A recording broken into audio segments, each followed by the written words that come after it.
The woman looked out of their kitchen window and saw her neighbor hanging laundry on the clothesline. "That laundry isn't clean. It's still dirty," she said to her husband. "Someone needs to teach her a thing or two about washing clothes. Perhaps she needs to buy better laundry soap."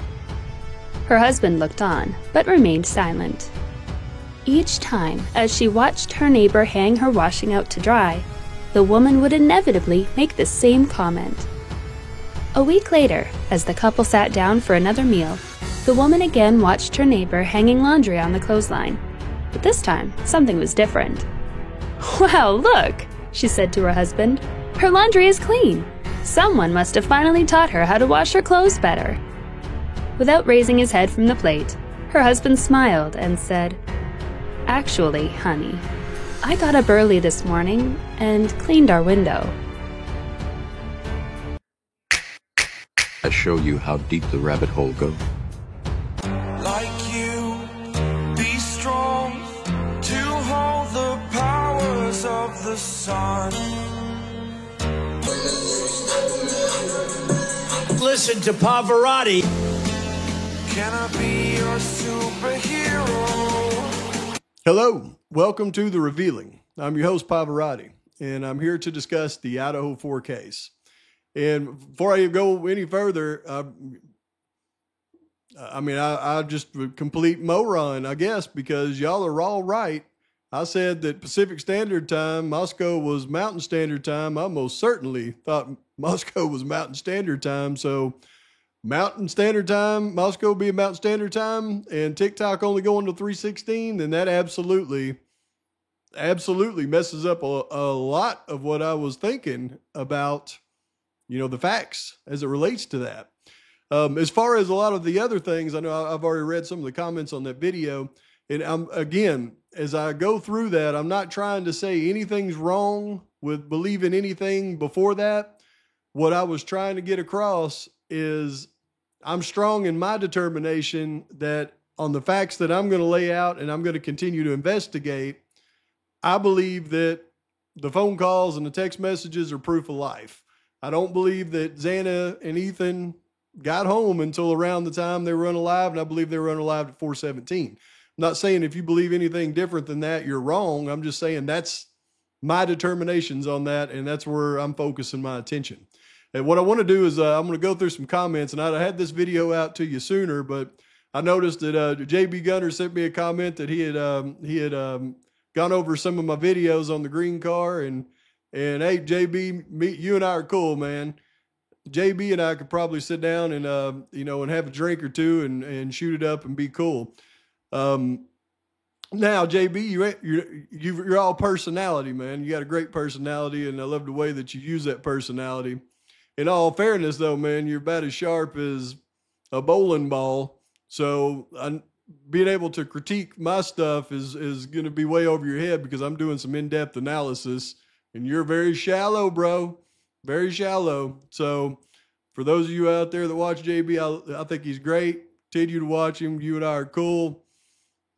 I mean, you couldn't investigate your way out of your a room you're sitting in, though, bro. So more power to you. So what I want to do now is I'm going to get into some of those comments that I highlighted. I pulled up like 10 or 11 and just have a quick discussion with them, and then we're gonna move on from there. I've got to rethink some things though now that the Pacific Standard Time thing come up. But I loved everybody's comments so far on that other video and the video yesterday. So let's just get right into it. Okay, first comment I've got here, and I just pulled these random, y'all. But this is from Road Trek Rich. And it says, hi, excuse me. Hi, when you compare the time the dog was barking with the text between BF and DM, doesn't it seem odd that neither one of them mentions Murphy barking incessantly? Yes, it does. Absolutely. I put that in the timeline in the video I just did, mainly because a lot of y'all pointed that out. If they were in the house and Murphy was outside barking during these text exchanges, wouldn't one of them say something like, "Is that Murphy?" You would sure think so. How does anyone determine it was Murphy doing the barking? Well, law enforcement determined it was Murphy doing the barking. I think they're going to go with that since Murphy's brought up in so many of the court docs that I brought to you yesterday, because all that came straight out of the docs. And if the docs are listing it was Murphy barking, they're going to be testifying that it was Murphy barking. Ann Taylor in court has acknowledged it was Murphy barking. So whether it was Murphy barking or not, now it's Murphy barking, in my opinion. Does Murphy even bark? I'm assuming he does. Some dogs don't. Kind of makes you wonder if either one of the roommates heard the dog or were anywhere near the house. I think that's the key. Were they anywhere near the house? And when they were near the house, were they in a vehicle? They could have been sitting on a bed in a hotel room creating a record that gave the impression they were in the house. Seems like one lie layered on top of the other lies told by snakes. I agree with that, but I don't think they would be that slick to be able to create that good of a record. I believe most of that was happening in real time. It just wasn't happening in the way that we are being told that it happened. They just made the narrative fit to what the calls and text actually said. But great comment, man. I appreciate you. All right, Purple Feather 69. I know you've been with me for a long time. I haven't met a dog that doesn't lick your boo-boos. That's true. Anytime I've ever been cut, my dogs would lick my boo-boos. It's in their nature to lick their wounds, to clean them while they're healing, right? It's a known fact that dogs have a very keen sense of smell. That is absolutely correct. There is no way that the bedrooms on the third floor were open and Murphy didn't go in there to try to lick Kaylee and Maddie's wounds. I agree with that. I believe what happened was law enforcement put Murphy in that bedroom right before what's his name walked up with his body cam on. Another thing, Murphy would have been stressed out and probably scared by the time law enforcement did a walkthrough. I doubt that he would have been cooperative with law enforcement and forensic experts in order for him to let them check him all over for blood. That's a good point. Something just doesn't sit right with the dog. Now, we know that issue has got to have some bearing because Ann Taylor focused in on it as one of the reasons for a Frank's motion. I would think that Murphy was put outside. He was likely barking, trying to get in the house. Well, I don't know if he's trying to get in the house barking because from what we know now, the doors were all left open. But I believe more likely he was outside and he was barking until the last assailant left. And then he didn't have anything left to bark at. Let's not forget that Kaylee's parents said that Murphy's cage was in Kaylee's car. Who's to say he wasn't locked in that cage until just before the 911 call was made? Well, that's a possibility. I think more than likely he was just outside running around. Maybe the doors to the bedrooms were closed and that's why Murphy had no blood on him. Now, they were open. I mean, it's on the court record now. All those doors were open. Law enforcement has lied through the whole case. Without body cams, we don't know what's true and what's not. Yeah, but we got to assume now that they do have the body cams of when the officer walked in and did the walkthrough.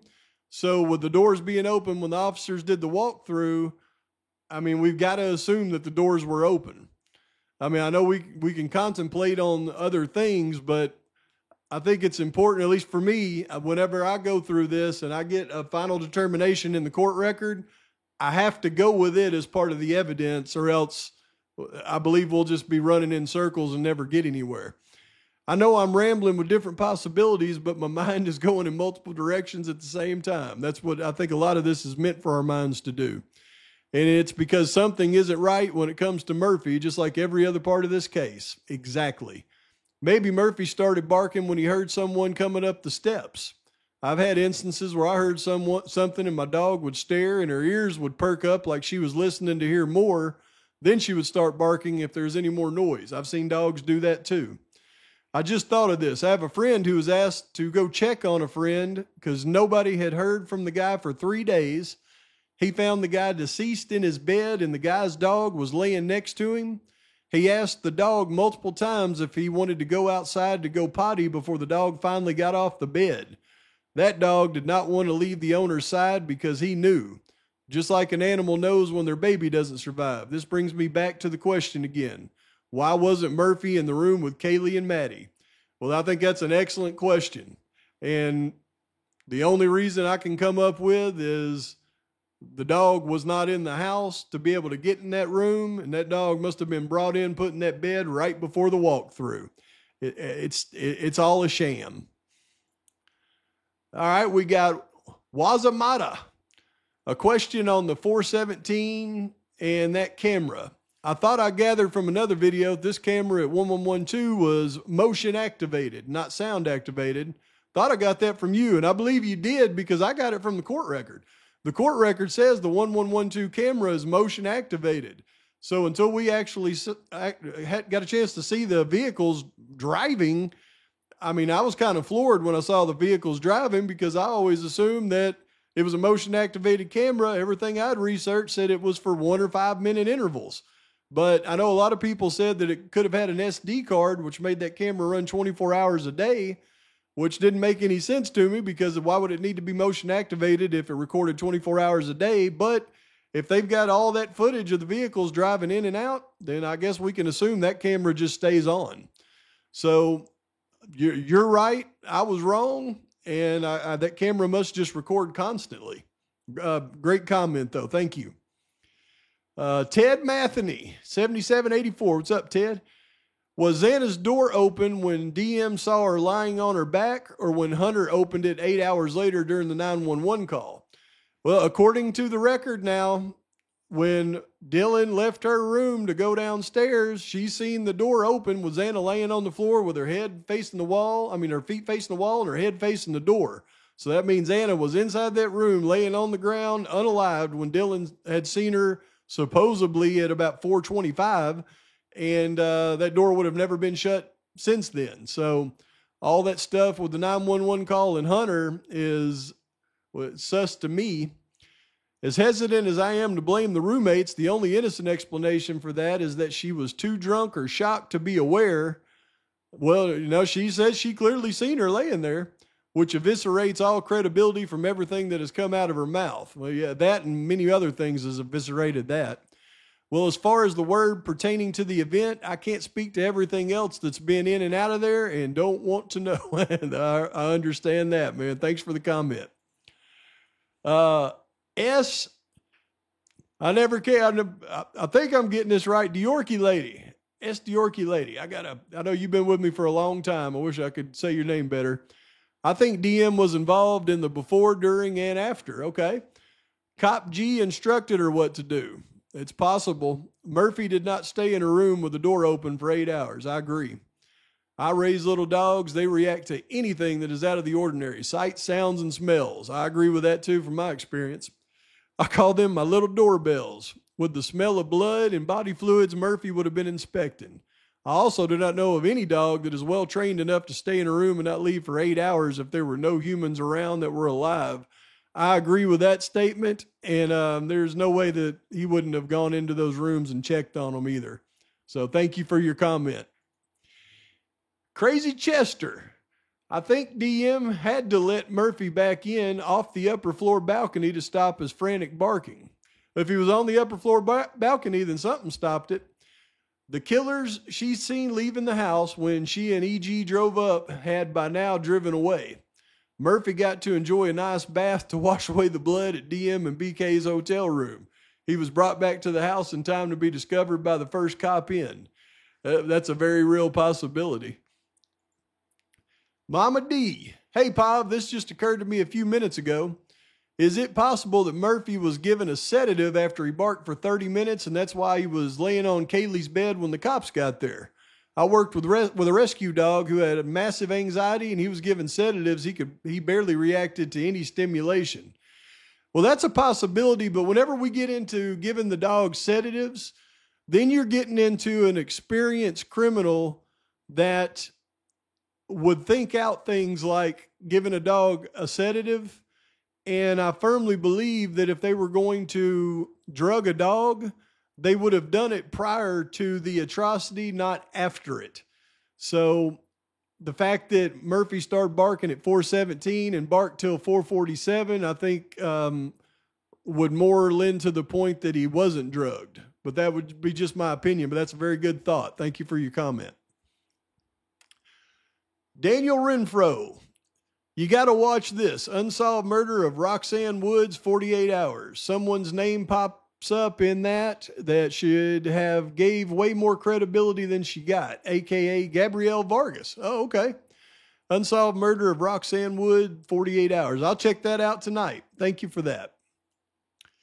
True Crime Lover 61. Okay, it was 28 degrees that morning. Google says small dogs start to develop frostbite at 30 minutes in that temperature. Thanks. Yeah. Well, if Murphy was put outside or on that back patio, unfortunately for him, I mean, he wouldn't be able to remedy that himself if everybody was unalived and the roommates were gone. So he may have just been a cold puppy. Thank you for that comment. Roseanne Hall, 265. I tend to believe that someone was keeping the dog quiet. Once he was left alone, he went crazy because he saw a stranger at that point. Interesting, isn't it? In my opinion, DM is involved, period. Had Murphy been free to run, he would have had blood everywhere. That's a good point right there, because if they were keeping him quiet till everything's done, well, then he started barking after everything was done. So that's a good point. Thank you, Roseanne Hall. You're awesome. Charlie, I always thought it was strange that Murphy was in a bedroom on the bed. Then I found out the door was open. That makes no sense. He would have been all over Kaylee and Maddie and all over that house covered in blood. Makes no sense. I agree with you. I think it makes no sense to the point where it's ludicrous and it's not possible. Thank you for the comment. Busted Flush. Pav, you need to go back and look at the balcony outside Kaylee's room when law enforcement was putting up crime tape and taking photos. On the balcony, it looks like a blanket, pillow, and dog bed. Go look. The view is from the road beside the big tree. Okay, I haven't seen it from that view, but I did go back in the last video and I pulled the aerial view from the drone footage, and it was kind of blurry, but you can definitely see the blanket there. But very, very good point. And you're one of the ones I'm sure I got that point from when I did the video I just did. Thank you for your comment. Shells 4D. Pav, OMP, it'd be Open Mind Perspectives, which y'all know I got a soft heart for Open Mind Perspectives because she was the first person that ever blasted out a Pav video. Could be very important, of what looked like freshly groomed Murphy being carried from a vehicle in the early AM hours morning of the crime towards the King Road house by a woman that later returned to vehicle alone. No Murphy, looked like her in her arms being carried. I've seen that video actually, and I agree, it does kind of look like a lady carrying Murphy. The only thing I disagree with is that is the same vehicle with Dylan pulling out at 423. But that could very well be somebody bringing the dog back. I don't believe if it is, it would be Dylan, though. In fact, if I was going to give my opinion on if that was somebody bringing Murphy back at that time, I would give my opinion that that lady that was bringing Murphy back would more than likely be a lady named Tanya Rhodes. But I know exactly what you're saying right there. Thank you for the comment. Thank y'all so much for those comments, and thank you so much for when y'all point out when I get something wrong, because I've never ever claimed to not get things wrong. I get things wrong quite often, actually, and when y'all point that out for me, I do appreciate it, because I definitely don't want to get things wrong, and I don't do it on purpose, that's for sure. But that 3:16 Pacific Standard Time, I'd have bet $1 million that Moscow was Mountain Standard Time. I don't know why I thought that, but y'all are right. When I looked at it, double checked it, I almost hit the floor. So the fact that 3:16 TikTok stopped at 3:16, well, then that's a blatant lie. At least at 412 in the PCA, so that's a blatant lie. Another mistruth in the PCA, which is absolutely ridiculous. And it also makes me double think things now about what I've brought up in the past, because I know my assailants use jammers. I know they do. It's proven and through their secret phone recordings of them they use jammers when they do a crime. And the thing is about using a jammer, the ones that they would be using would jam cell phone signals and Wi-Fi. So when Wi-Fi stops, the main reason that they use those is not just to jam somebody's Wi-Fi. even though that is one of the reasons whenever they're breaking in somebody's house and there's cameras. But another reason that they do it to jam cell phone signals is not only to jam the cell phone signals of the people that they may be accosting, but they use those cell phone jammers to keep themselves invisible from networks. So, for example, when they did the tower dump of everybody in the area of the King Road residence, and then they go through and they base 99% of their investigation on whether or not somebody's cell phone was in that tower dump, and that's how they rule people out. And the only one they didn't rule out was Brian Koberger. His phone wasn't in the tower dump, but they ruled him in anyways. But the key is, with assailants using jammers, they would not show up in that tower dump. Now with that TikTok actually going off at 3:16, those phone calls stopped at 2:54. The TikTok goes off at 3:16. We don't see anything until Bethany's phone call to Dylan and at 4:19, except for when Dylan creates a contact. And I know what everybody out there keeps saying. Yeah, but that's not the whole record around those text messages. Well, folks, you could think that all day long, or that is the whole record around the text messages. They gave us a lot of information around those text messages. In the time around the crime, where you would think would be the time where if there was anything going on, they would certainly have put it in there, especially from Ann Taylor's perspective. So to assume that there is more text messages or things around the text messages at this point, is just assuming too much, I believe. We got to go with what's been presented to us. Now, if more information comes out in the future, all right, fine, we can add that in there. But at this point, there is no other information around those text messages. So the fact that Dylan creates a contact at 3:51 with nothing else around it, until they give me more information that there's not something else, I'm going to assume she was out and about and created a contact like most people do. And I'm also going to assume that nobody's phone in that house apparently was working between now 3:16 and 4:19 at the very least. So that would lend to, if they were awake wanting to use their phone, that would lend to a jammer. But there's a lot of things that we've got to consider and fine tune and keep diving in until we get to the real truth of the matter. And all we can do is just keep diving in. And at some point, we'll get to the final truth. But please like and subscribe to the channel. Post your comments, your thoughts, your criticisms. And until next time, Pavarotti's out.